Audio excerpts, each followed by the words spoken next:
What you see is what you get nga talaga, seller. Sino ba naman ang hindi mapapacheck out kung ganito kaganda ang product na dadating? Kaya pala napakaraming sold at napakagaganda ng mga reviews. Kaya naman pati ako nabudol na rin. Ang ganda naman kasi talaga ng quality at ang mura pa. Pero in fairness naman kasi worth it naman talaga ang budol.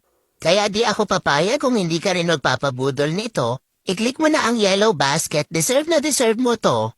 Ito yung tinatawag na worth the budol. What you see is what you get talaga. Mukha siyang mamahalin pero mura mo lang dito makukuha sa TikTok. Sobrang ganda at sobrang aesthetic pa nga.